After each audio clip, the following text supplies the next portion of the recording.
ಗುಲ್ಬರ್ಗಾ ವಾರ್ತೆಗಳ ಪ್ರಾಯೋಜಕರು ದೇವಾನಂದ್ ಸಾರಿ centre super market Kalaburagi ಹಾಗೂ सह प्रायोजकರು शकाइना बैप्टिस्ट अकेडमी 23 वर्षों की उत्कृष्ट शैक्षणिक सेवा। ದೇವಾನಂದ್ ಸ್ಯಾರಿ ಸೆಂಟರ್ ಹಲವು ವರ್ಷಗಳಿಂದ ಕಲಬುರ್ಗಿ ಮಹಾಜನತೆಯ ಭರವಸೆ ಗಳಿಸಿರುವ ರೇಷ್ಮೆ ಸೀರೆಗಳ ಅತಿ ದೊಡ್ಡ ಶೋರೂಮ್. ಹಬ್ಬಗಳು, ಮದುವೆ, ಉಪನಯನ ಹಾಗೂ ನಿಮ್ಮ ಮನೆಯ ಶುಭ ಸಮಾರಂಭಗಳಿಗೆ ಬೇಕಾಗುವ ರೇಷ್ಮೆ ಸೀರೆಗಳಿಗೆ ದೂರದ ಬೆಂಗಳೂರು, ಹೈದರಾಬಾದ್ ನಗರಗಳಿಗೆ ಹೋಗುವ ಅಗತ್ಯವಿಲ್ಲ. ದೇವಾನಂದ್ ಸ್ಯಾರಿ ಸೆಂಟರ್ ನೀಡುತ್ತದೆ exclusive silk saree collections. Devanand saree ಸೆಂಟರ್ನಲ್ಲಿ ಈಗ ಮದುವೆ ಮುಂತಾದ ಶುಭ ಸಮಾರಂಭಗಳಿಗೆ ಕಾಂಚೀವರಂ ಸೇರಿದಂತೆ wedding brocade sarees, pure Dharmavaram ಸೀರೆಗಳು, ಪ್ಯೂರ್ ಬನಾರಸ್ ಸೀರೆಗಳು, pure Uppada silk, pure Ilkal ಸೀರೆಗಳು, pure fancy Gadwal silk, pure Paithani ಸೀರೆಗಳು, ಪ್ಯೂರ್ ಸಾಫ್ಟ್ ಸಿಲ್ಕ್ ಸೀರೆಗಳು ವಿವಿಧ ವಿನ್ಯಾಸಗಳಲ್ಲಿ. ಕಲಬುರಗಿಯಲ್ಲೇ ಅತಿ ದೊಡ್ಡ ಮತ್ತು ವಿಶಾಲವಾದ 10,000 ಚದುರ ಅಡಿ ಇರುವ ಏಕೈಕ saree centre Devanand saree centre. ಭೇಟಿ ಕೊಡಿ.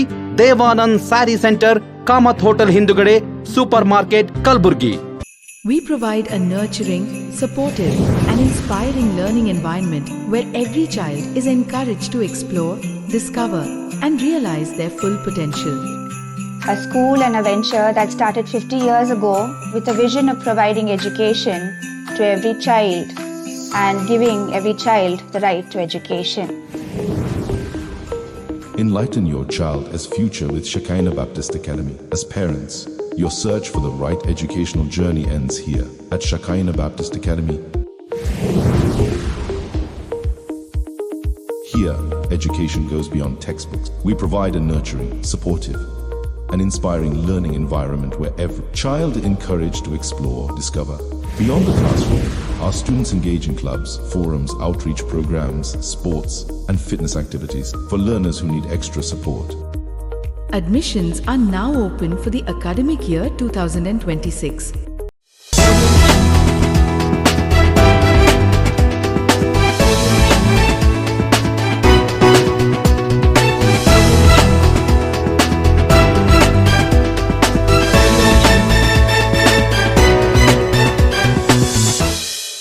ನಮಸ್ಕಾರ. ಇನ್ ಗುಲ್ಬರ್ಗಾ ವಾರ್ತೆಗಳಿಗೆ ಸ್ವಾಗತ. ಮೊದಲಿಗೆ ಹೆಡ್ಲೈನ್ಸ್. ಅಂಬೇಡ್ಕರ್ ಜಯಂತಿ ಸಮಿತಿಯಲ್ಲಿ ವಿವಾದ, ಕಾರ್ಯಾಧ್ಯಕ್ಷರ ನೇಮಕಾತಿ ಕುರಿತು ಪ್ರಶ್ನೆ ಮಾಡಿದ ಎಬಿ ಹೊಸಮನಿ. ಟಿವಿ9 ಕ್ಯಾಮರಾಮನ್ ಪ್ರಶಾಂತ್ ಕುಲಕರ್ಣಿ ಹೃದಯಘಾತದಿಂದ ನಿಧನ, ಪತ್ರಕರ್ತ ಸಂಘದಿಂದ ಶ್ರದ್ಧಾಂಜಲಿ. ರೈತರಿಗೆ ಮೋಸ ಮಾಡಿ ಸಾಲ ದುರ್ಬಳಕೆ ಆರೋಪ, ಡಿಸಿಸಿ ಬ್ಯಾಂಕ್ ಸಿಬ್ಬಂದಿಗಳ ವಿರುದ್ಧ ಕ್ರಮಕ್ಕೆ ಆಗ್ರಹಿಸಿ ಪ್ರತಿಭಟನೆ.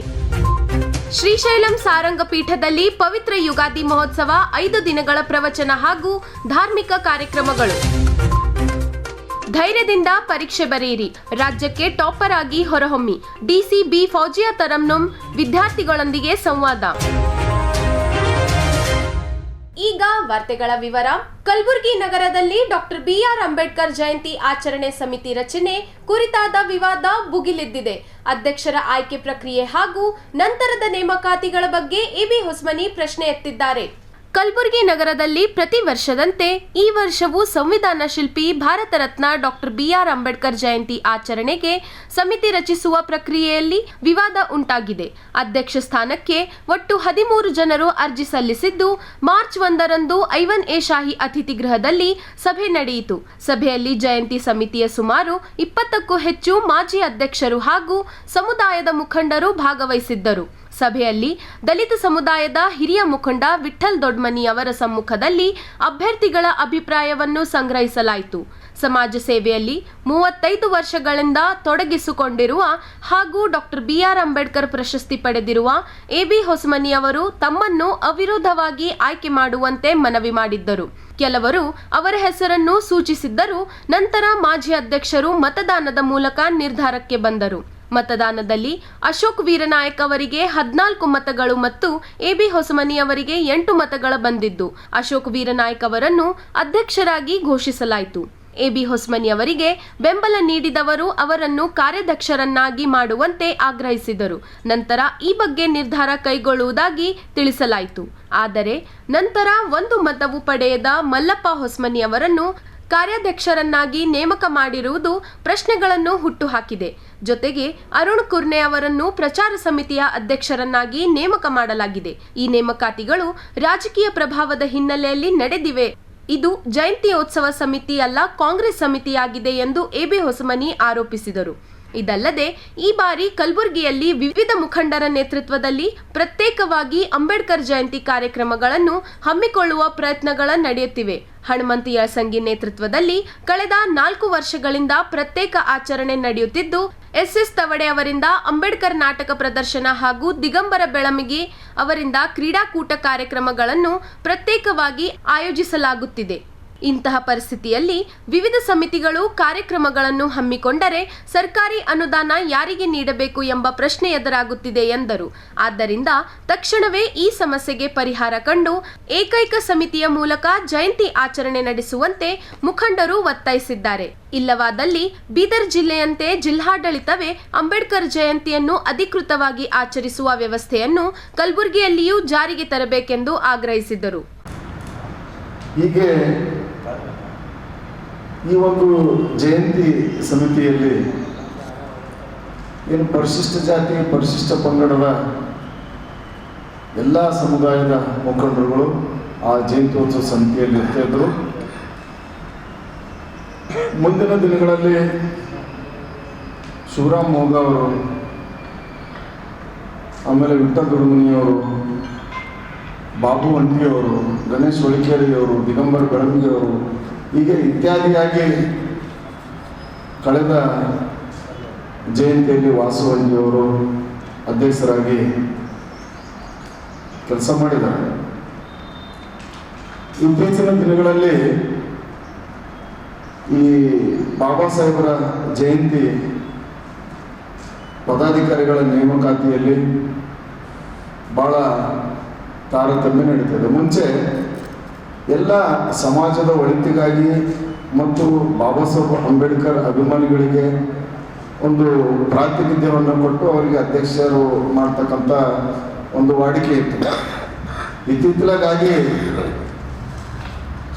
ಎಲ್ಲರೂ ಅಧ್ಯಕ್ಷರಾಗ್ತೀನಿ ಅಂತೇಳಿ ಬರೋದು, ಆಟೋ ತುಂಬ್ಕೊಂಬರೋದು, ಆಮೇಲೆ ಅಲ್ಲಿ ಜಗಳ ತೆಗೆಯೋದು, ಪದಾಧಿಕಾರಿಗಳಾಗೋದು, ಹಣ ವಸೂಲಿ ಮಾಡೋದು, ಇದೆಲ್ಲ ದಂಧೆ.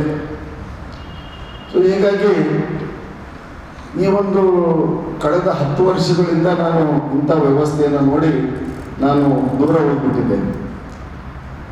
ಈ ಜಯಂತಿಯ ಮಾಜಿ ಅಧ್ಯಕ್ಷರು ಎಸ್ ತವಡೆ, ದಿಗಂಬರ್ ಬೆಳಮಗಿ, ಗುಂಡಪ್ಪ ಲಂಡನ್ಕರ್, ವಾಸು ಅಂಟಿ, ರಾಹುಲ್ ಅವರು ಎಲ್ಲರೂ ಸೇರಿ ಈ ಸಲ ನೀವು ಹಿರಿಯರಿದ್ದೀರಿ, ಅಧ್ಯಕ್ಷರಿಗೆ ನೀವು ಎಲಿಜಿಬಲ್ ಇದ್ದೀರಿ, ನೀವು ನಮ್ಮಲ್ಲಿ ಸಂಪ್ರದಾಯ ಬೆಳೆದ್ಬಿಟ್ಟಿದೆ, ಅರ್ಜಿ ಹಾಕಬೇಕು, ಆಮೇಲೆ ವೋಟಿಂಗ್ ಸಿಸ್ಟಮ್ ಮಾಡಿದ್ದಾರೆ, ಆ ವೋಟಿಂಗ್ ಸಿಸ್ಟಮಲ್ಲಿ ನಾವು ನಿಮಗೆ ಆಯ್ಕೆ ಮಾಡ್ತೀವಿ ಅಂತೇಳಿ ಅಂದರು. ನಾನು ಎಲ್ಲರಂತೆ ಕೂಡ ನಾನು ಅರ್ಜಿ ಕೊಟ್ಟೆ. ಎಲ್ಲ ಜಿಲ್ಲಾಧ್ಯಕ್ಷರು 23 ಜಿಲ್ಲಾಧ್ಯಕ್ಷರ ಪೈಕಿ ಶಿವರಾಮ್ ಮೋಗ ಒಬ್ಬರು ತೀರ್ಕೊಂಡಿದ್ದಾರೆ. ಅದಕ್ಕಾಗಿ 22 ಜನ ಹೋದರು. 22 ಜನರಿಗೂ ನಾನು ಓಡಾಡಿ ಅರ್ಜಿಯನ್ನು ಕೊಡಬೇಕಾಯಿತು.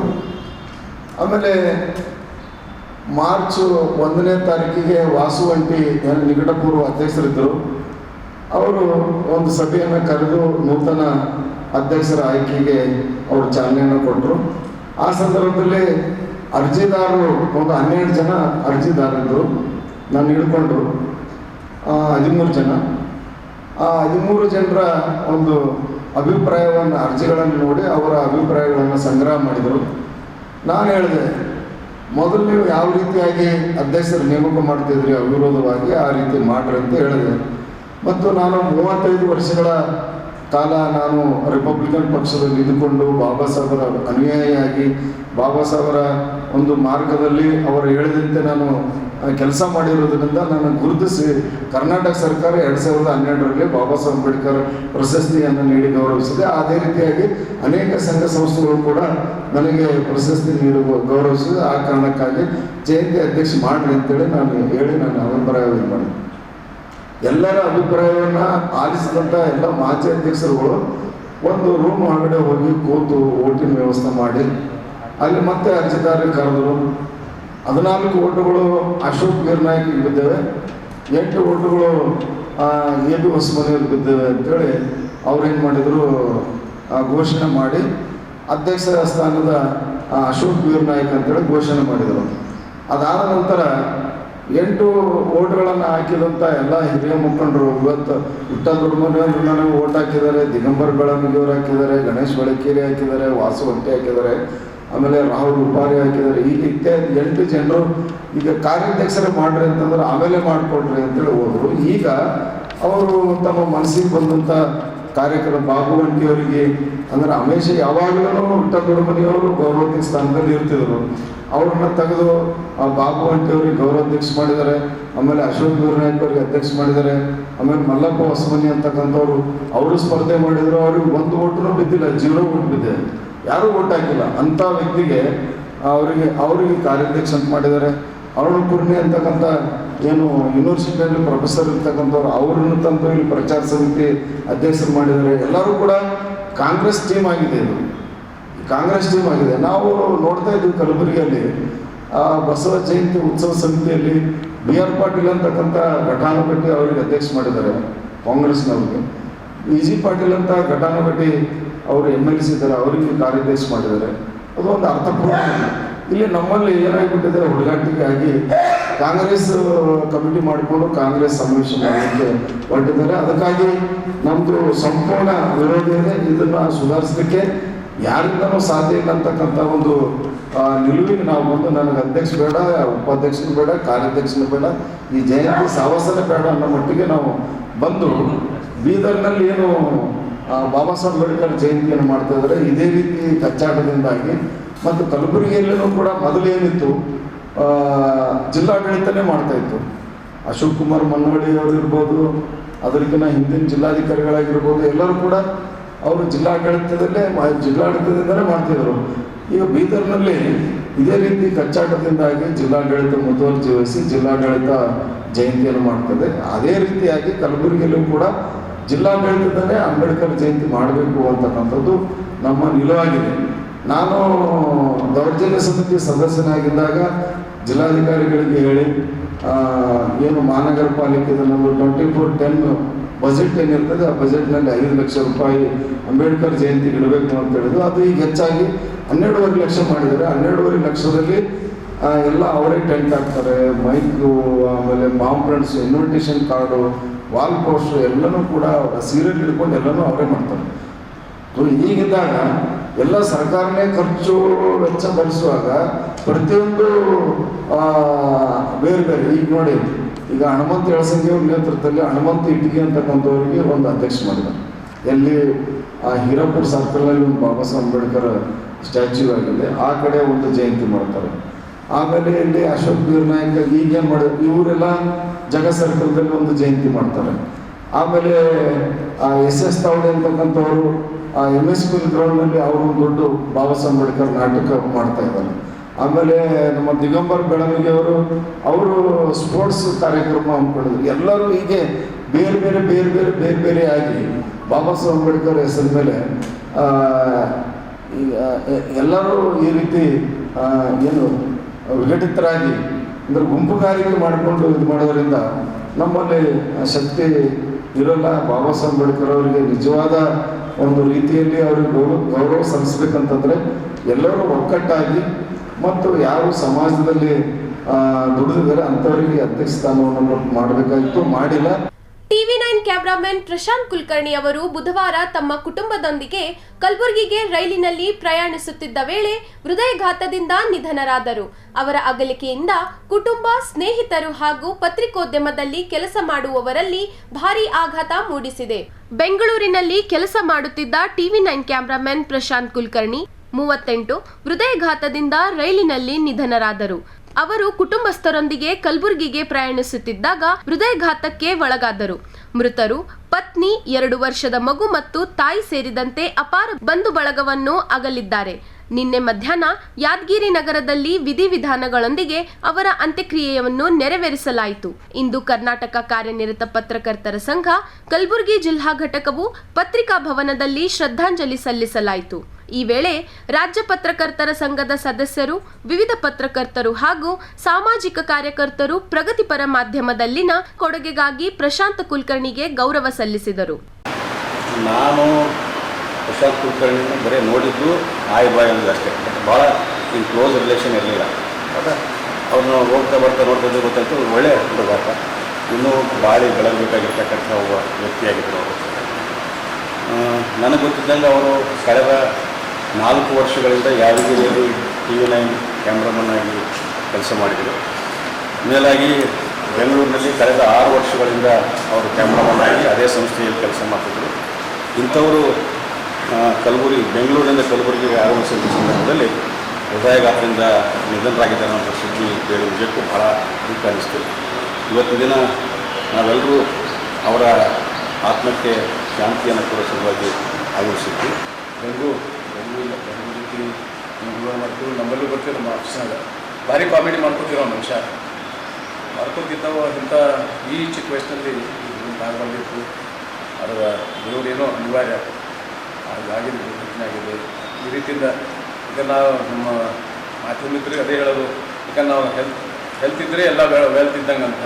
ಭಾಳ ಮಂದಿ ನಾವು ಆರೋಗ್ಯ ಕಡೆ ನಾವು ಲಕ್ಷಣ ಕೊಡೋದು. ಯಾಕಂದ್ರೆ ನಮ್ಮದು 24/7 365 ಡೇಸ್ ನಮ್ಮ ಕೆಲಸ ಭಾಳ ಇರ್ತದೆ. ಅದು ಪರ್ಟಿಕ್ಯುಲರ್ಲಿ ಛಾಯಾಗ್ರಾಹಕರಿಗೆ, ವಿಡಿಯೋಗ್ರಾಫರಿಗೆ.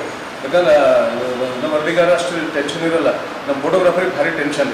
ಯಾಕಂದ್ರೆ ಸ್ಪಾಟಿಗೆ ಹೋಗ್ಬೇಕು, ಇಮಿಡಿಯೇಟ್ ಶೂಟಿಂಗ್ ಮಾಡಬೇಕು. ಈಗ ಇಲ್ಲೇ ಮಾಡೋಕ್ಕಾಗಲ್ಲ, ಇಲ್ಲೇ ಕೂತಲ್ಲಿ ಈಗ ಸುದ್ದಿ ಮಾಡ್ಬೋದು, ಬಟ್ ವಿಡಿಯೋ ಮಾಡೋಕ್ಕಾಗಲ್ಲ.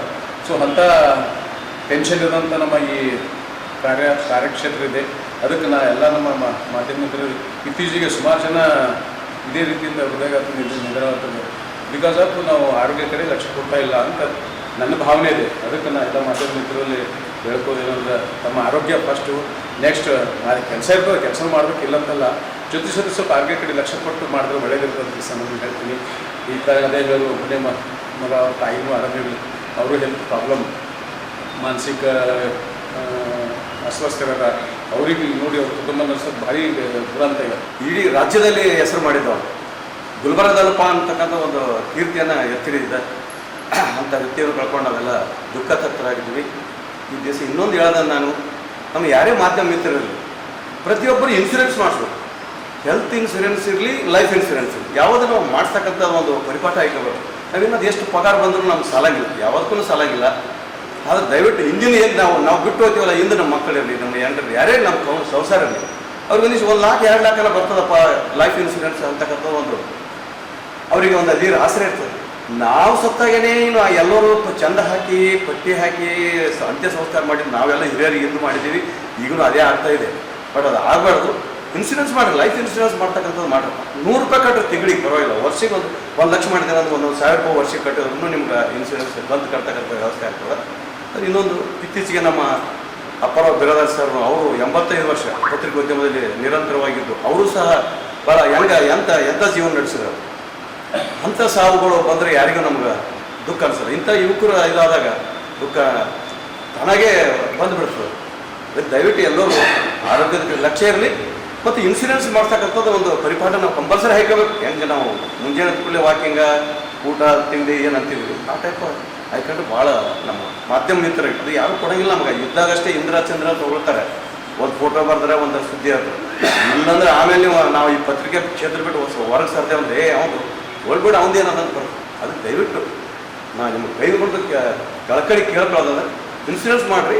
ನಮ್ಮ ಸಂಸಾರಕ್ಕಾಗಿ ನಾವು ಮನೆಗಾಗಿ ನಾವು ಮಾಡಬೇಕು. ಅದು ಸಮಾಜ ಅಂತ ಹೋಗಿ ನಮ್ಮದು ಹೆಂಗಾದ ನೋಡ್ತಾ ಇದ್ದೀವಿ. ಒಂದು ಒತ್ತಡದ ಬದುಕಿನಾಗ ಹೃದಯಾಘಾತಗಳು ಭಾಳಷ್ಟು BP, ಶುಗರ್ ಸೇರಿದಂತೆ ಎಲ್ಲ ಒಂದು ಮನುಷ್ಯನಿಗೆ ಕಾಮನ್ ಆಗಿಬಿಟ್ಟವು. ಕಾಮನ್ ಆದ್ರೂ ಸಣ್ಣ ವಯಸ್ಸಿನಾಗಾಗಿ ಜೀವ ಹೋಗೋದಂಥ ಒಂದು ದೊಡ್ಡ ದುರಂತ ಇದೆ.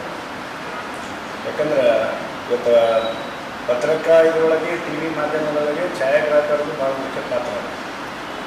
ಯಾವುದೋ ಒಬ್ಬ ರಿಪೋರ್ಟರ್ಗೆ ಎಷ್ಟು ಒತ್ತಡ ಅದ ಆಫೀಸ್ನಲ್ಲಿ, ಅದೇ ರೀತಿ ಹೊರಗಿನ ಒತ್ತಡ ಭಾಳ ಛಾಯಾಗ್ರಾಹಕರಿಗೆ ಮತ್ತು ವಿಡಿಯೋಗ್ರಾಫರ್ಗಳಿಗೆ ಇವತ್ತಿನ ದಿವಸ ಭಾಳಷ್ಟು ಸ್ಟ್ರಗಲ್ ಪಟ್ಟು ಒಬ್ಬರು ಏನು ಬರಬೇಕಾದ್ರೆ ಇವಾಗ ಎಷ್ಟು ಕಷ್ಟಪಟ್ಟು ಅದು ಸೆರೆ ಹಿಡ್ಕೊಂಡು ಬರಬೇಕು ಅದು ಮಾಡಿದವ್ರಿಗೆ ಗೊತ್ತಾಗ್ತದೆ. ಎಲ್ಲ ನಮ್ಮ ಸೀನಿಯರ್ಸ್ ಎಲ್ಲ ಪವನಿ ಸರ್ ಅವರೆಲ್ಲ ಮಾಡಿಬಿಟ್ಟಿದ್ದೇ ನಾವು ಮಾಡಕತ್ತೀವಿ.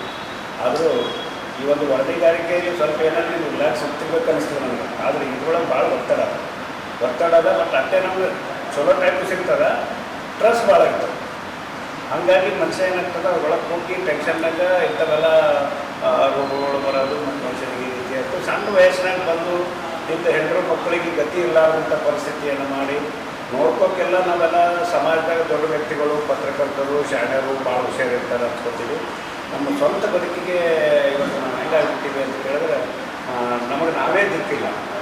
ನಾವು ಇರತನ ಅಷ್ಟೇ, ನಾವು ಹೋದ್ಮೇಲೆ ನಮ್ಮ ಮಕ್ಕಳಿಗೆ, ನಮ್ಮ ಹೆಂಡರಿಗೆ ಮತ್ತು ನಮ್ಮ ಮನೆ ತಂದೆ ತಾಯಿಗೆ ನೋಡ್ಕೊಳ್ಳೋಂಥ ಪರಿಸ್ಥಿತಿ ಮುಂದಿನ ದಿನಮಾನದಾಗ ನಾವು ಮಾಡಿಡೋಂಥ ಪರಿಸ್ಥಿತಿ ಇಲ್ಲ. ಪ್ರತಿಯೊಬ್ಬರ ಮನೆಗೆ ಅಕ್ಕ ತಂಗಿ ಅಣ್ಣ ತಮ್ಮಂದಿರಿಗೆ ಬರೋಂಥ ವಿಷಯ. ಇವತ್ತು ನಾವು ಪತ್ರಕರ್ತರಿಗೆ ಬಂದದು ಅಂತ ಭಾಳ ನೋವಿನ ಸಂಗತಿ. ಇವತ್ತು ನಾವೆಲ್ಲ ಕೂಡಿ ಒಂದು ಫೋಟೋ ಖಾಲ ಹಾಕಿ ಶ್ರದ್ಧಾಂಜಲಿ ಮಾಡಿ ಆತ್ಮಕ್ಕೆ ಶಾಂತಿ ಸಿಗಲಿ ಅಂತ ಇಷ್ಟೇ ಮಾಡ್ಬೋದು ಹೊರತು ನಾವೆಲ್ಲ ಹೆಲ್ಪ್ಲೆಸ್ ಆಗಿರ್ತೀವಿ. ಪ್ರತಿಯೊಬ್ಬ ಪತ್ರಕರ್ತನ ಪರಿಸ್ಥಿತಿ ಇದಾಗಿರ್ತಾರೆ. ಇವತ್ತು ನಾವು ಇಲ್ಲಿದ್ದೇವೆ, ನಾಳೆಗೆ ಇರ್ತೇವೋ ಇಲ್ಲ ಅನ್ನೋಂಥಕ್ಕಂಥದ್ದು ಇಲ್ಲ. ಇವತ್ತಿನ ವಾತಾವರಣ, ಇವತ್ತಿನ ಕಲುಷಿತ ಪದಾರ್ಥಗಳು, ಇವತ್ತಿನ ಎಲ್ಲ ಒಂದು ಪ್ರಕೃತಿಯ ಒಂದು ಇದರೊಳಗೆ ನಾವೆಲ್ಲ ಸಿಲುಕಿಬಿಟ್ಟಿರ್ತೀವಿ. ಅದರಲ್ಲಿ ಒಳಗೆ ಆಗ್ಬಿಟ್ಟ ನಮ್ಮ ಆರೋಗ್ಯ, ನಮ್ಮ ಊಟ, ನಮ್ಮ ಟೈಮ್, ನಮ್ಮದು ನಾವೆಲ್ಲ ನೋಡಿಕೊಂಡ್ರೆ ನಾವು ಬದುಕಕ್ಕೆ ಸಾಧ್ಯ. ಏನಾದರೂ ನಮಗೆ ರಕ್ಷಣೆ ಸಿಗಬೇಕು ಸರ್ಕಾರದಿಂದ ಅಂತೇಳಿ ಈಗೆಲ್ಲ ನಮ್ಮ ಅಧ್ಯಕ್ಷರೆಲ್ಲ, ರಾಜ್ಯಾಧ್ಯಕ್ಷರು ಪ್ರಯತ್ನ ಮಾಡಕತ್ತಾರೆ. ಅದೇ ನಮ್ಮ ಎಲ್ಲರಿಗೂ ಕೂಡ ಇದೊಂದು ಅನುಕೂಲ ಆಯಿತು ಅಂದ್ರೆ ಇನ್ನೊಂದು ಚೂರು ನಮ್ಮ ಹಿಂದಿದ್ದವ್ರಿಗೆ ಬದುಕಾಗ್ತದೆ ಅಂತಕ್ಕಂಥ ಭಾವನೆಯನ್ನು ಇಟ್ಕೊಂಡು ಇವತ್ತು ನನ್ನ ಆತ್ಮೀಯ ಸ್ನೇಹಿತ ಪ್ರಶಾಂತ್ ಅವರ ನಿಧನದಿಂದ ಅವರ ಕುಟುಂಬಕ್ಕೆ ಧೈರ್ಯ ಶಕ್ತಿ ತುಂಬಲಿ ಅಂತ ಭಗವಂತನಲ್ಲಿ ಪ್ರಾರ್ಥನೆ ಮಾಡಿ ಅವರ ಆತ್ಮಕ್ಕೆ ಶಾಂತಿ ಸಿಗಲಿ ಅಂತ. ಅಫ್ಜಲ್ಪುರ್ ತಾಲೂಕಿನ ರೈತರಿಗೆ ಮೋಸ ಮಾಡಿ ಅವರ ಹೆಸರಿನಲ್ಲಿ ಸಾಲ ಮಂಜೂರು ಮಾಡಿ ಹಣ ದುರ್ಬಳಕೆ ಮಾಡಿಕೊಂಡಿರುವ ಆರೋಪದ ಹಿನ್ನೆಲೆಯಲ್ಲಿ ಡಿಸಿಸಿ ಬ್ಯಾಂಕ್ ಸಿಬ್ಬಂದಿಗಳ ವಿರುದ್ಧ ಕಾನೂನು ಕ್ರಮ ಕೈಗೊಳ್ಳುವಂತೆ ಆಗ್ರಹಿಸಿ ಜೈ ಕರ್ನಾಟಕ ಜನಪರ ವೇದಿಕೆ ವತಿಯಿಂದ ಕಲಬುರಗಿ ನಗರದ ಡಿಸಿಸಿ ಬ್ಯಾಂಕ್ ಎದುರು ಪ್ರತಿಭಟನೆ ನಡೆಸಿದರು. ಅಫ್ಜಲ್ಪುರ್ ತಾಲೂಕಿನ ರೈತರಿಗೆ ಮೋಸ ಮಾಡಿ ಸಾಲ ಮಂಜೂರು ಮಾಡಿ ಹಣ ದುರ್ಬಳಕೆ ಮಾಡಿಕೊಂಡಿರುವ ಅಫ್ಜಲ್ಪುರ್ ತಾಲೂಕಿನ ಡಿಸಿಸಿ ಬ್ಯಾಂಕ್ ಸಿಬ್ಬಂದಿಗಳ ವಿರುದ್ಧ ಕಾನೂನು ಕ್ರಮ ಕೈಗೊಳ್ಳಬೇಕೆಂದು ಆಗ್ರಹಿಸಿ ಜೈ ಕರ್ನಾಟಕ ಜನಪರ ವೇದಿಕೆ ವತಿಯಿಂದ ನಗರದ ಡಿಸಿಸಿ ಬ್ಯಾಂಕ್ ಎದುರು ಗುರುವಾರ ಪ್ರತಿಭಟನೆ ನಡೆಸಲಾಯಿತು. ಪ್ರತಿಭಟನಾಕಾರರು ಆರೋಪಿಸಿದಂತೆ ರೈತರ ಹೆಸರಿನಲ್ಲಿ ಸಾಲ ಮಂಜೂರು ಮಾಡಿದ ನಂತರ ಆ ಹಣವನ್ನು ಸರಿಯಾದ ರೀತಿಯಲ್ಲಿ ರೈತರಿಗೆ ನೀಡದೆ ದುರ್ಬಳಕೆ ಮಾಡಲಾಗಿದೆ. ಇದರಿಂದ ಅನೇಕ ರೈತರು ಸಂಕಷ್ಟಕ್ಕೆ ಸಿಲುಕಿದ್ದು ತಕ್ಷಣವೇ ಸಂಬಂಧಿಸಿದ ಸಿಬ್ಬಂದಿಗಳ ವಿರುದ್ಧ ಸೂಕ್ತ ತನಿಖೆ ನಡೆಸಿ ಕಾನೂನು ಕ್ರಮ ಕೈಗೊಳ್ಳಬೇಕೆಂದು ಒತ್ತಾಯಿಸಿದರು. ಈ ಸಂದರ್ಭದಲ್ಲಿ ಮಾತನಾಡಿದ ಸಂಘಟನೆಯ ಮುಖಂಡರು, ರೈತರಿಗೆ ನ್ಯಾಯ ಸಿಗುವವರೆಗೆ ಹೋರಾಟ ಮಾಡುತ್ತೇವೆ ಎಂದು ಎಚ್ಚರಿಕೆ ನೀಡಿದರು. ಅಲ್ಲದೆ ಜಿಲ್ಲಾಧಿಕಾರಿಗಳು ಮತ್ತು ಸಂಬಂಧಿಸಿದ ಅಧಿಕಾರಿಗಳು ಈ ವಿಷಯವನ್ನು ಗಂಭೀರವಾಗಿ ಪರಿಗಣಿಸಿ ರೈತರಿಗೆ ನ್ಯಾಯ ಒದಗಿಸಬೇಕು ಎಂದು ಆಗ್ರಹಿಸಿದರು. ಪ್ರತಿಭಟನೆ ಸಂದರ್ಭದಲ್ಲಿ ಸಂಘಟನೆಯ ಕಾರ್ಯಕರ್ತರು ಹಾಗೂ ರೈತರು ಭಾಗವಹಿಸಿ ಡಿಸಿಸಿ ಬ್ಯಾಂಕ್ ಆಡಳಿತದ ವಿರುದ್ಧ ಘೋಷಣೆಗಳನ್ನು ಕೂಗಿ ತಮ್ಮ ಆಕ್ರೋಶವನ್ನು ವ್ಯಕ್ತಪಡಿಸಿದರು. ಲೋನ್ ಮಾಡ್ಯಾರ, ಅದು ನಮ್ಗೆ ಗೊತ್ತೂ ಇಲ್ಲ. ಲೋನ್ ಮಾಡಿ ಆಲ್ರೆಡಿ 3 ವರ್ಷ ರಿನ್ಯೂವಲ್ ಮಾಡ್ಯಾರ್ರಿ. ಆದ್ಮ್ಯಾಗ ನಮ್ಮ ಅವ್ವ ನಮ್ಮ ಅಪ್ಪ ಹಿಂದ ಈಗ 1 ವರ್ಷ ಹಿಂದೆ ನಮ್ ಸರಿ ಹೋದ್ರು, ಅವು ಆದ್ರೂ ಮತ್ತೆ ರಿನ್ಯೂವಲ್ ಮಾಡ್ಯಾರ. ಅವ್ರು ಸರಿ ಆದ್ಮೇಲೆ ಡೆತ್ ಸರ್ಟಿಫಿಕೇಟ್ ಹೋಯ್ದು ನಾವು ಲೋನ್ ಅದ ಅಂತ ಹೇಳಿ ಡಿಸಿಸಿ ಬ್ಯಾಂಕ್ಲಿಂದ ನಾವು ಸೊಸೈಟಿಗೆ ಸುಸೈಡ್ ಆಗಿದೆ ಕೇಸ್ ಇತ್ತು. ಅವರಿಗೆ ನೋಡಿವ್ ತರ್ಲಕ್ ಹೋದಾಗ ನೋಡಿವ್ನು ಕೊಟ್ಬಿಟ್ರು ಅವ್ರು ನಮ್ಗೆ. ಇದು ನಮಗ ಇಲೆಕ್ಷನ್ದಾಗ ಇಲೆಕ್ಷನ್ ಬತ್ರಿ. ಇಲೆಕ್ಷನ್ ಬಂದಾಗ ನಮ್ಗ ಬಾಕಿ ಲಿಸ್ಟ್ ನ ಬಂದಾಗ ನಮ್ಗೆ ಹಿಂಗಾಗ್ಯದ ಅಂತ ಹೇಳಿ ಅಧ್ಯಕ್ಷರ ಬಳಿ ಬಂದೇವ್. ಯಾರು ಇವತ್ತಿನ ದಿನ ಅಲ್ಲಿ ಹೆಂಗರ ಅಂದ್ರಿ, ಯಾರು ಇವತ್ತು ಜಿಲ್ಲಾನೇ ಅವ್ರ ಕೈಯಾಗದ, ಪೂರಾ ಸೊಸೈಟಿನೇ ಅವ್ರ ಕೈಯಾಗದ ಅನ್ನಂಗ್ ಹರ ಅವ್ರು. ನಾವು ಸಲ ಒಂದ್ 20 ಸಲ ಅವ್ರ ಬಲ್ಲಿ ಬಂದ್ ಕೇಳಿದ್ರೆ ಆಯ್ತ್ರಿ ಅಂತ ಹೇಳ್ತಾರ, ಹೋಗ್ತಾರ. ಆಯ್ತ್ರಿ ಅಂತ ಹೇಳ್ತಾರೆ. ಏನಾದ್ರೆ ನಾವು 50,000 ರೂಪಾಯಿ ಬಸ್ ಚಾರ್ಜ್ ಹಾಕಿದೇವ್ ನಾವು ಇಲ್ಲಿಗೆ ಬಂದು. ಅದಕ್ಕೆ ಅವ್ರು ಯಾರನ್ನು ರೆಸ್ಪಾನ್ಸಿಬಲ್ ಇಲ್ಲ. ಅವಾಗ ನಾವು ಅಧ್ಯಕ್ಷರ ಬಳಿ ಬಂದು ಹಿಂಗ್ ಹೇಳಿದಾಗ ಅವ್ರ ಅಧ್ಯಕ್ಷರು ಅದಕ್ಕೆ ನಾವು ಕೇಳಂಬರ್ರಿ ಅಂತ ಹೇಳಿ ಬಂದಾರ್ರಿ ಅವ್ರು. ನಮ್ದೇನ್ರಿ ಅವ್ರ ಅಲ್ಲಿ ಹೋದ್ರ ನಾವ್ ಬ್ಯಾಂಕಿಗೆ ಹೋದೇವಂದ್ರೆ ಏನ್ ಹೇಳ್ತಾರಲ್ಲಿ, ಒಬ್ರು ಲೇಡೀಸ್ ಅವ್ರಿ ಆ ಬ್ಯಾಂಕ್ನಾಗ, ನೀ ಎದಕ್ ಬಂದಿ ಅಟ್ ಕೆಲಸ ಮಾಡ್ಕೋ, ಇಲ್ಲ ಅಂದ್ರೆ ಏನ್ ಮಾಡ್ತಿ, ನೀ ಏನ್ ಮಾಡಾಕ್ಲೆ ನಾ MD ಅವ್ರ ಬಳಿ MD ನೀ ಎಲ್ಲ ಕಲ್ತ್ ಕಿತ್ಕೋ ಅಂತ ಹೇಳ್ತಾರ್ರಿ.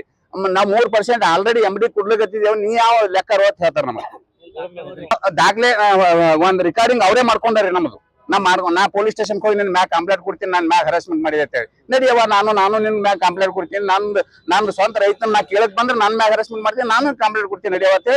ಎಲ್ಲರೂ ಅವ್ರ ಸ್ಟಾಫ್ನವ್ರೆ ಬೈದ್ರು ಅವ್ರಿಗೆ. ಬೈದ್ಮ್ಯಾಗ ಮತ್ತೆ ಯಥಾರ್ಥ ಪ್ರಕಾರ ಬಂದ್ರು ಅವ್ರು, ಬಿಟ್ರು ಅವ್ರು. ಜಿಲ್ಲೆಯಾದ್ಯಂತ ಅನೇಕ ರೈತರ ಹೆಸರಿನಲ್ಲಿ ಆ ರೈತರ ಗಮನಕ್ಕೆ ಇರದೆ ಅವರ ಹೆಸರಿನಲ್ಲಿ ಸಾಲ ಮಂಜೂರು ಮಾಡಿ ಆ ಸಾಲವನ್ನ ಅನ್ಯ ಮಾರ್ಗ ಅನುಸರಿಸಿ ಆ ರೈತರಿಗೆ ಗೊತ್ತಿಲ್ಲದ ಹಾಗೆ ಒಂದು ಲೂಟಿ ಹೊಡಿತಕ್ಕಂಥ ಕೆಲಸ ಇವತ್ತಿನ ದಿನ ಡಿಸಿಸಿ ಬ್ಯಾಂಕ್ನ ಸಿಬ್ಬಂದಿಗಳು ಮತ್ತು ಮುಖ್ಯ ವ್ಯವಸ್ಥಾಪಕರು ಸೇರ್ಕೊಂಡು ಮಾಡ್ತಾ ಇದ್ದಾರೆ. ಅನೇಕ ಬಾರಿ ಇದರ ಬಗ್ಗೆ ಧ್ವನಿ ಎತ್ತಿದರು ಮತ್ತು ಸಾಕ್ಷಿ ಸಮೇತ ಅವರಿಗೆ ದೂರು ಕೊಟ್ಟರು. ಕೇವಲ ಒಂದು ತೋರಿಕೆಗೆ ಅಷ್ಟೇ ಒಂದು ವಿಚಾರಣೆ ಮಾಡೋ ಹಾಗೆ ನಾಟಕ ಮಾಡ್ತಾ ಕಾಲಹರಣ ಮಾಡ್ತಾ ಬರ್ತಾ ಇದ್ದಾರೆ. ಸುಮಾರು ಒಂದು ರೈತರ ಅವರ ಒಂದು ಹೆಸರಿನಲ್ಲಿ ಲೂಟಿ ಹೊಡೆದ ಒಂದು ಅವರದೇ ಆದ ಬ್ಯಾಂಕ್ನ ಒಂದು ಸ್ಟೇಟ್ಮೆಂಟ್ ಸಮೇತ ತಂದು ಅವರಿಗೆ ಅವರ ಗಮನಕ್ಕೆ ತಂದು ದೂರು ಕೊಟ್ಟಿದ್ದೀವಿ. ಮತ್ತು ಮರಣ ಹೊಂದಿದ ರೈತರ ಹೆಸರಿನಲ್ಲಿ ಕೂಡ ಇವತ್ತಿನ ದಿನ ದಿನಾಲು ಅವರ ಹೆಸರಿನಲ್ಲಿ ಬ್ಯಾಂಕ್ ನಲ್ಲಿ ಟ್ರಾನ್ಸಾಕ್ಷನ್ ಮಾಡ್ತಾ ಇವರು ದುಡ್ಡು ಲೂಟಿ ಹೊರತಕ್ಕಂಥ ಕೆಲಸ ಮಾಡ್ತಾ ಇದ್ದಾರೆ. ನಮ್ಮ ಕಲಬುರಗಿ ಜಿಲ್ಲೆಯಲ್ಲಿ ಇರ್ತಕ್ಕಂಥ ಒಂದು ಡಿಸಿಸಿ ಬ್ಯಾಂಕ್ ನ ಅಡಿಯಲ್ಲಿ ಸಾಲ ಮಂಜೂರು ಮಾಡ್ಕೊಂಡಂತ ರೈತರ ಪ್ರತಿಯೊಬ್ಬರ ರೈತರಿಗೂ ಅವರದೇ ಆದಂತ ಅವರಿಗೆ ಅವರ ಸಾಲ ಎಷ್ಟಿದೆ, ಎಷ್ಟು ಮಂಜೂರಾಗಿದೆ ಮತ್ತು ಎಷ್ಟು ಅವರ ಖಾತೆಯಲ್ಲಿ ಒಂದು ಹಣ ದುರ್ಬಳಕೆ ಆಗ್ತಾ ಇದೆ, ಪ್ರತಿಯೊಂದು ಮಾಹಿತಿ ಆ ಸಂಬಂಧಪಟ್ಟ ರೈತರಿಗೆ ಅವರ ಗಮನಕ್ಕೆ ತರಬೇಕು. ಅದಕ್ಕಿಂತ ಮುಖ್ಯವಾಗಿ ಪ್ರತಿಯೊಂದು ಸಾಲಗಾರ ರೈತರಿಗೆ ಈ ಬ್ಯಾಂಕ್ ನ ಒಂದು ಪಾಸ್ಬುಕ್ ಕೊಡಬೇಕು. ಯಾಕಂದ್ರೆ ಇವ್ರ ಮೂಲ ಉದ್ದೇಶ ಪಾಸ್ಬುಕ್ ಕೊಟ್ರೆ ಅದರಲ್ಲಿ ಹಣ ಏನಾಗಿದೆ ಎಂಬುದು ಅವರಿಗೆ ರೈತರಿಗೆ ಗೊತ್ತಾಗ್ತದೆ. ಇವ್ರು ಲೂಟಿ ಹೊರತಕ್ಕಂಥ ಕೆಲಸ ಆಗಲ್ಲ ಅಂತ ಹೇಳಿ ಗೊತ್ತಿದ್ದು ಯಾವುದೇ ಒಬ್ಬ ರೈತರಿಗೂ ಇಲ್ಲಿವರೆಗೂ ಪಾಸ್ಬುಕ್ ಕೊಟ್ಟಿಲ್ಲ. ಮತ್ತು ಒಂದು RBI ಒಂದು ಕಾಯ್ದೆ ಪ್ರಕಾರ ಪ್ರತಿಯೊಂದು ಇವರ ಒಂದು ಬ್ಯಾಂಕ್ ನ ಟ್ರಾನ್ಸಾಕ್ಷನ್ ಅವರು ಆ ಪ್ರತಿಯೊಂದು ಖಾತೆದಾರರಿಗೆ ಗಮನದಲ್ಲಿ ಇರಬೇಕು ಮತ್ತು ಅವರಿಗೆ ಮೆಸೇಜ್ ಹೋಗ್ಬೇಕು. ಇಲ್ಲಿ ಯಾವುದೇ ರೀತಿ ಒಂದು ಸಂದೇಶ ಆ ರೈತರಿಗೆ ಸಂದೇಶ ಹೋಗ್ತಾ ಅಂತ ವ್ಯವಸ್ಥೆ ಕೂಡ ಇಲ್ಲ. ಅವರ ಖಾತೆಯಲ್ಲಿ ಏನ್ ಆಗ್ತಾ ಇದೆ ಅನ್ನೋದೇ ಆ ರೈತರಿಗೆ ಗೊತ್ತಿಲ್ಲ. ಹಲವಾರು ರೈತರಿಗೆ ಅವರ ಖಾತೆ ಇದೆ, ಅವರ ಖಾತೆ ಸಾಲ ತಗೊಂಡಿದ್ದಾರೆ ಅನ್ನೋದು ಕೂಡ ಅವ್ರ ಗಮನಕ್ಕಿಲ್ಲ. ಕಾರ್ಯದರ್ಶಿಗಳಾಗ್ಲಿ, ಅಫ್ಜಲ್ಪುರ್ ಶಾಖೆಯ ನಗದು ಗುಮಾಸ್ತರು ಮತ್ತು ಮ್ಯಾನೇಜರ್ ಕೂಡ್ಕೊಂಡು ಮತ್ತೆ ಮುಖ್ಯವಾಗಿ ಅವರು ರಾಜಾರೋಷವಾಗಿ ಹೇಳ್ತಾರೆ, ನಾನು ಕಲಬುರಗಿ ಬ್ಯಾಂಕ್ ನ MD ಅವರಿಗೆ 3% ಕೊಡ್ತೀವಿ ಅಂತೇಳಿ. ಇಷ್ಟೆಲ್ಲ ರಾಜಾರೋಷವಾಗಿ ಹೇಳ್ಬೇಕಾದ್ರೆ ಇದೊಂದು ವ್ಯವಸ್ಥಿತವಾಗಿ ಲೂಟಿ ಹೊರತಕ್ಕಂಥ ಕೆಲಸ ಮಾಡ್ತಾ ಇದ್ದಾರೆ. ಆದ್ದರಿಂದ ಆ ಎಲ್ಲ ರೈತರಿಗೆ ಒಂದು ಮರಣ ಹೊಂದಿದ ರೈತರ ಹೆಸರಿನಲ್ಲಿ ಏನ್ ಲೂಟಿ ಹೊಡೆದಾರೆ ಅವ್ರ ಮಕ್ಕಳಿಗೆ ದುಡ್ಡು ಕೊಡಬೇಕು. ಮತ್ತು ಯಾವ ರೈತರ ಹೆಸರಿನಲ್ಲಿ ರೈತರಿಗೆ ಗೊತ್ತಿಲ್ಲದೆ ಲೋನ್ ತಗೊಂಡಿದಾರ ಆ ಎಲ್ಲ ರೈತರಿಗೆ ಆ ದುಡ್ಡನ್ನ ಮುಟ್ಟಬೇಕು. ಆ ವ್ಯವಸ್ಥೆ ಸದ್ಯ ಇಲ್ಲಿ ಮಾಡಬೇಕು. ಮತ್ತು ಕೂಡಲೇ ಸಂಬಂಧಪಟ್ಟ ಭ್ರಷ್ಟ ಅಧಿಕಾರಿಗಳನ್ನ ಅಮಾನತುಗೊಳಿಸಿ ಅವ್ರೇನು ದುಡ್ಡು ಲೂಟಿ ಹೊಡೆದಿದಾರ ಆ ದುಡ್ಡು ಮರು ವಸೂಲಿ ಮಾಡಿ ಒಂದು ಈ ಬೊಕ್ಕಸಕ್ಕೆ ಜಮಾ ಮಾಡಿ ಅವ್ರ ವಿರುದ್ಧ ಕಾನೂನಿನ ಸೂಕ್ತವಾದ ಕ್ರಮ ಕೈಗೊಳ್ಳಬೇಕಂತ ಹೇಳಿ. ಈಗ ಒಂದು ಚಿಕ್ಕ ವಿರಾಮ. ದೇವಾನಂದ್ ಸ್ಯಾರಿ ಸೆಂಟರ್ ಹಲವು ವರ್ಷಗಳಿಂದ ಕಲಬುರ್ಗಿ ಮಹಾಜನತೆಯ ಭರವಸೆ ಗಳಿಸಿರುವ ರೇಷ್ಮೆ ಸೀರೆಗಳ ಅತಿ ದೊಡ್ಡ ಶೋರೂಮ್. ಹಬ್ಬಗಳು, ಮದುವೆ, ಉಪನಯನ ಹಾಗೂ ನಿಮ್ಮ ಮನೆಯ ಶುಭ ಸಮಾರಂಭಗಳಿಗೆ ಬೇಕಾಗುವ ರೇಷ್ಮೆ ಸೀರೆಗಳಿಗೆ ದೂರದ ಬೆಂಗಳೂರು, ಹೈದರಾಬಾದ್ ನಗರಗಳಿಗೆ ಹೋಗುವ ಅಗತ್ಯವಿಲ್ಲ. ದೇವಾನಂದ್ ಸ್ಯಾರಿ ಸೆಂಟರ್ ನೀಡುತ್ತಿದೆ exclusive silk saree collections. Devanand saree ಸೆಂಟರ್ನಲ್ಲಿ ಈಗ ಮದುವೆ ಮುಂತಾದ ಶುಭ ಸಮಾರಂಭಗಳಿಗೆ ಕಾಂಚೀವರಂ ಸೇರಿದಂತೆ wedding brocade sarees, pure Dharmavaram ಸೀರೆಗಳು, ಪ್ಯೂರ್ ಬನಾರಸ್ ಸೀರೆಗಳು, pure Uppada silk, pure Ilkal ಸೀರೆಗಳು, pure fancy Gadwal silk, pure Paithani ಸೀರೆಗಳು, ಪ್ಯೂರ್ ಸಾಫ್ಟ್ ಸಿಲ್ಕ್ ಸೀರೆಗಳು ವಿವಿಧ ವಿನ್ಯಾಸಗಳಲ್ಲಿ. ಕಲಬುರಗಿಯಲ್ಲೇ ಅತಿ ದೊಡ್ಡ ಮತ್ತು ವಿಶಾಲವಾದ 10,000 ಚದುರ ಅಡಿ ಇರುವ ಏಕೈಕ saree centre Devanand saree centre. ಭೇಟಿ ಕೊಡಿ. Devanand saree centre, Kamath hotel ಹಿಂದುಗಡೆ, ಸೂಪರ್ ಮಾರ್ಕೆಟ್, ಕಲಬುರ್ಗಿ.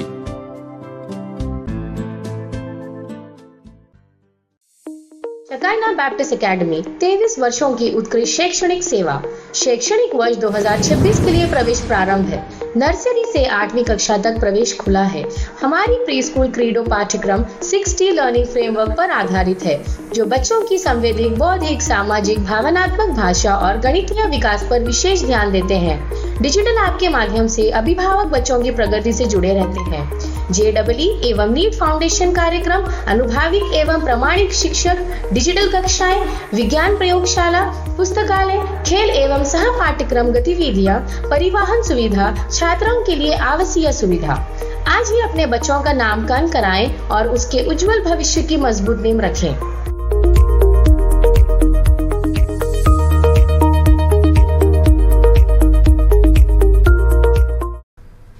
ವಿರಾಮದ ನಂತರ ವಾರ್ತೆಗಳಿಗೆ ಮತ್ತೊಮ್ಮೆ ಸ್ವಾಗತ. ಯುಗಾದಿ ಮಹೋತ್ಸವದ ಅಂಗವಾಗಿ ಆಂಧ್ರಪ್ರದೇಶದ ನಂದ್ಯಾಲ್ ಜಿಲ್ಲೆಯ ಮಹಾಕ್ಷೇತ್ರ ಶ್ರೀಶೈಲಂ ಶ್ರೀ ಜಗದ್ಗುರು ಸಾರಂಗಧರೇಶ್ವರ ರಾಷ್ಟ್ರೀಯ ಸೇವಾ ಪೀಠದಲ್ಲಿ 5 ದಿನಗಳ ಕಾಲ ಧಾರ್ಮಿಕ ಹಾಗೂ ಸಾಂಸ್ಕೃತಿಕ ಕಾರ್ಯಕ್ರಮಗಳನ್ನು ಆಯೋಜಿಸಲಾಗಿದೆ ಎಂದು ಆಯೋಜಕರು ತಿಳಿಸಿದ್ದಾರೆ. ಆಂಧ್ರಪ್ರದೇಶ ರಾಜ್ಯದ ಮಹಾಕ್ಷೇತ್ರ ಶ್ರೀಶೈಲಂ ಶ್ರೀ ಜಗದ್ಗುರು ಸಾರಂಗಧರೇಶ್ವರ ರಾಷ್ಟ್ರೀಯ ಸೇವಾ ಪೀಠದಲ್ಲಿ ಪವಿತ್ರ ಯುಗಾದಿ ಮಹೋತ್ಸವದ ಅಂಗವಾಗಿ 5 ದಿನಗಳ ಕಾಲ ವಿವಿಧ ಧಾರ್ಮಿಕ ಹಾಗೂ ಸಾಂಸ್ಕೃತಿಕ ಕಾರ್ಯಕ್ರಮಗಳನ್ನು ಆಯೋಜಿಸಲಾಗಿದೆ. ಮಾರ್ಚ್ 16ರಿಂದ ಆರಂಭವಾಗುವ ಈ ಕಾರ್ಯಕ್ರಮದಲ್ಲಿ ಲಾಡಮುಗಳಿಯ ವಿರಕ್ತ ಮಠದ ಪೂಜ್ಯ ಶ್ರೀ ಮ.ನಿ.ಪ್ರ. ಅಭಿನವ ಬಸವಲಿಂಗ ಮಹಾಸ್ವಾಮಿಗಳು ಪ್ರವಚನ ನೀಡಲಿದ್ದು, ಶಿವಗೀತೆ ವಚನ ಗಾಯನವನ್ನು ಶ್ರೀ ಸಿದ್ದಯ್ಯ ಸ್ವಾಮಿ ಜವಳಿ ಹಾಗೂ ಶಿವಪುತ್ರ ಹೂಗಾರ್ ನಡೆಸಿಕೊಡಲಿದ್ದಾರೆ. ಮಾರ್ಚ್ 16ರಂದು ಸಂಜೆ 6:30ಕ್ಕೆ ಧರ್ಮಗುರು ಶ್ರೀ ವೀರಭದ್ರ ಚನ್ನಮಲ್ಲ ದೇಶಿಕೇಂದ್ರ ಮಹಾಸ್ವಾಮಿಗಳ ದಿವ್ಯ ಸಾನ್ನಿಧ್ಯದಲ್ಲಿ ಪ್ರವಚನ ಸಮಾರಂಭ ಉದ್ಘಾಟನೆಯಾಗಲಿದೆ. ಈ ಸಂದರ್ಭದಲ್ಲಿ ಮಾಜಿ ಶಾಸಕ ದತ್ತಾತ್ರೇಯ ಸಿ. ಪಾಟೀಲ್ ರೇವೂರ್ ಅವರು ಜ್ಯೋತಿ ಬೆಳಗಿಸುವ ಮೂಲಕ ಕಾರ್ಯಕ್ರಮಕ್ಕೆ ಚಾಲನೆ ನೀಡಲಿದ್ದಾರೆ. ಸಮಾರಂಭದ ಅಧ್ಯಕ್ಷತೆಯನ್ನು ಕೆಕೆಆರ್ಟಿಸಿ ಮಂಡಳಿ ಅಧ್ಯಕ್ಷ ಅರುಣ್ ಕುಮಾರ್ ಎಂವೈ ಪಾಟೀಲ್ ವಹಿಸಲಿದ್ದು, ವಿವಿಧ ಗಣ್ಯರು ಮುಖ್ಯ ಅತಿಥಿಗಳಾಗಿ ಭಾಗವಹಿಸಲಿದ್ದಾರೆ. ಇದೇ ವೇಳೆ ಬೆಂಗಳೂರಿನ ಹಿರಿಯ ಛಾಯಾಗ್ರಾಹಕ ಕೆ. ಸಿದ್ದಲಿಂಗಯ್ಯ ಅವರಿಗೆ ವಿಶೇಷ ಸತ್ಕಾರ ನಡೆಯಲಿದೆ. ಮಾರ್ಚ್ 17ರಂದು ನಡೆಯುವ ಕಾರ್ಯಕ್ರಮದಲ್ಲಿ ಜಗದ್ಗುರು ಡಾಕ್ಟರ್ ಸಾರಂಗಧರ ದೇಶಿಕೇಂದ್ರ ಮಹಾಸ್ವಾಮಿಗಳ ಸಾನ್ನಿಧ್ಯದಲ್ಲಿ ಪ್ರವಚನ ಜರುಗಲಿದ್ದು, ಆದಿಚುಂಚನಗಿರಿ ಮಹಾಸಂಸ್ಥಾನದ ಮಠದ ಡಾಕ್ಟರ್ ಜೆ.ಎನ್. ರಾಮಕೃಷ್ಣಗೌಡ ಕಾರ್ಯಕ್ರಮ ಉದ್ಘಾಟಿಸಲಿದ್ದಾರೆ. ಈ ಸಂದರ್ಭದಲ್ಲಿ ಸಾಹಿತಿ ಮತ್ತು ಪತ್ರಕರ್ತ ಎಂ. ಗಂಗಾಧರ್ ಅವರಿಗೆ ಸತ್ಕಾರ ನಡೆಯಲಿದೆ. ಮಾರ್ಚ್ 18ರಂದು ನಡೆಯುವ ಸಮಾರಂಭದಲ್ಲಿ ವಿವಿಧ ಗಣ್ಯರು ಭಾಗವಹಿಸಲಿದ್ದು, ಪತ್ರಕರ್ತರ ಸಂಘದ ಕಲಬುರಗಿ ಜಿಲ್ಲಾ ಘಟಕದ ಅಧ್ಯಕ್ಷ ಬಾಬುರಾವ್ ಎಡ್ರಾಮಿ ಸೇರಿದಂತೆ ಹಲವರು ಉಪಸ್ಥಿತರಿರಲಿದ್ದಾರೆ. ಮಾರ್ಚ್ 19ರಂದು ಪವಿತ್ರ ಯುಗಾದಿ ದಿನದಂದು ಶ್ರೀವೈಕ್ಯ ಶ್ರೀ ಜಗದ್ಗುರು ಪರಮಶಿವ ರಾಜದೇಶಿಕೇಂದ್ರ ಮಹಾಸ್ವಾಮಿಗಳ ಕರ್ತೃಗದ್ದುಗೆಗೆ ರುದ್ರಾಭಿಷೇಕ, ಶಿವೋಷ್ಠೋತ್ತರ ನಾಮಾವಳಿ, ಮಹಾಮಂಗಳಾರತಿ ಹಾಗೂ ಆಶೀರ್ವಚನ ನಡೆಯಲಿದೆ. ನಂತರ ಭಕ್ತರಿಗೆ ಮಹಾಪ್ರಸಾದ ವಿತರಣೆ ಮಾಡಲಾಗುತ್ತದೆ. ಪವಿತ್ರ ಯುಗಾದಿ ಸಂದರ್ಭದಲ್ಲಿ ಶ್ರೀಶೈಲಂ ಶ್ರೀ ಭ್ರಮರಾಂಬ ಮಲ್ಲಿಕಾರ್ಜುನ ಸ್ವಾಮಿಯ ದರ್ಶನಕ್ಕಾಗಿ ದಕ್ಷಿಣ ಭಾರತದ ವಿವಿಧ ಭಾಗಗಳಿಂದ ಲಕ್ಷಾಂತರ ಭಕ್ತರು ಆಗಮಿಸುವ ನಿರೀಕ್ಷೆ ಇದ್ದು, ಸಾರಂಗ ಪೀಠದಲ್ಲಿ 5 ದಿನಗಳ ಕಾಲ ಭಕ್ತರಿಗೆ ಮಹಾಪ್ರಸಾದ ವ್ಯವಸ್ಥೆ ಮಾಡಲಾಗಿದೆ ಎಂದು ಆಯೋಜಕರು ತಿಳಿಸಿದ್ದಾರೆ. ಒಂದು ವೇಳೆ ಕರ್ನಾಟಕ ಭವನ ಅತ್ಯಂತ ಜೀರ್ಣಾವಸ್ಥೆಯಲ್ಲಿದೆ. ಅದು ನಿಜಲಿಂಗಪ್ಪನವ್ರ ಕಾಲದಲ್ಲಿ ಕಟ್ಟಿಸಿರುವಂಥದ್ದು. ಇವತ್ತಿಗೂ ಅದರ ಪುನರ್ ನಿರ್ಮಾಣವಾಗಲಿ ಪುನರುಜ್ಜೀವನವಾಗಲಿ ಆಗಿಲ್ಲ.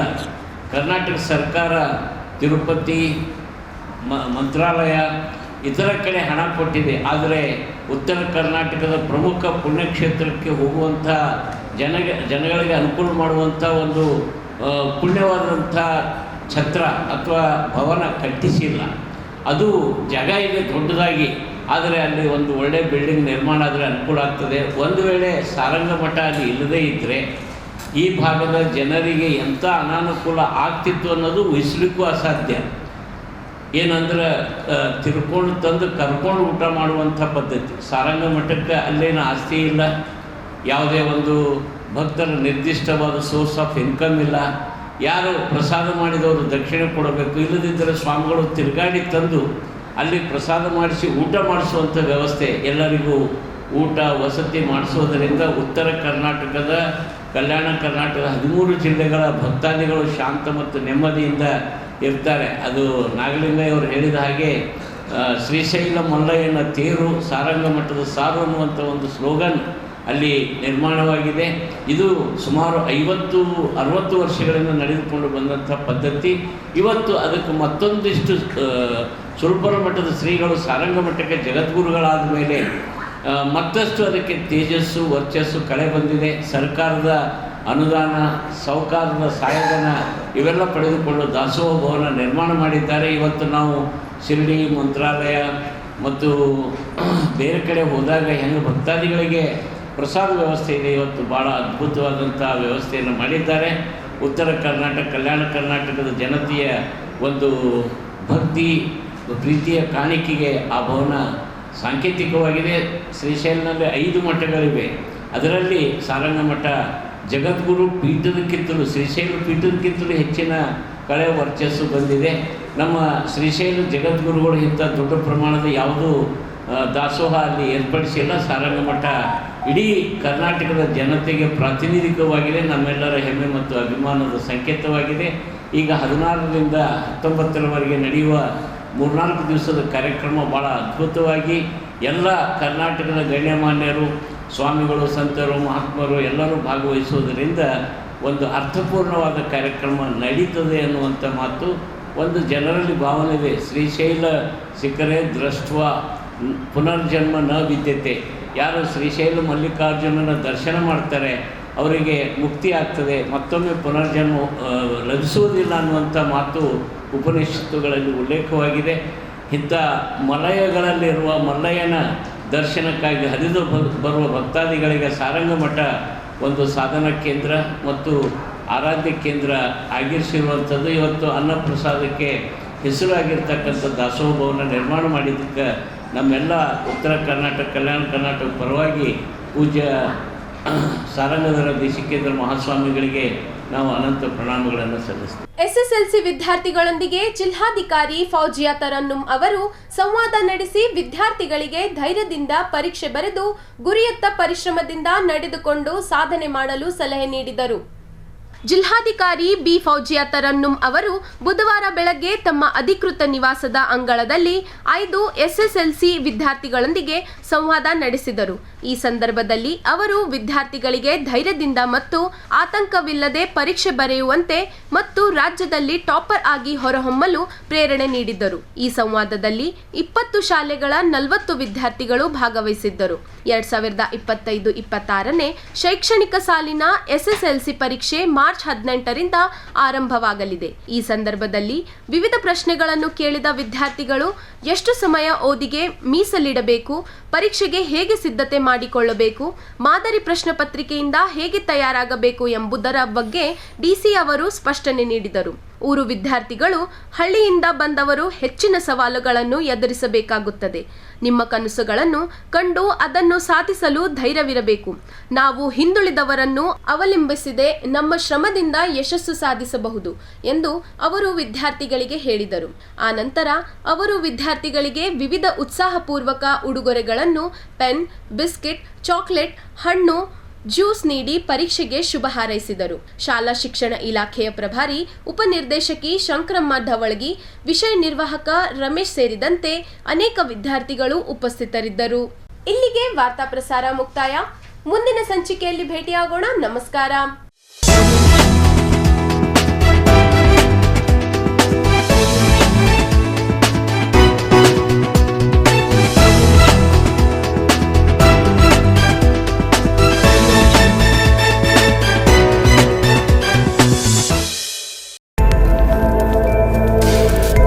ಇನ್ ಗುಲ್ಬರ್ಗಾ ವಾರ್ತೆಗಳ ಪ್ರಾಯೋಜಕರು ದೇವಾನಂದ್ ಸಾರಿ ಸೆಂಟರ್ ಸೂಪರ್ ಮಾರ್ಕೆಟ್ कलबुर्गी ಹಾಗೂ सह प्रायोजकರು शकाइना बैप्टिस्ट एकेडमी 23 वर्षों की उत्कृष्ट शैक्षणिक सेवा.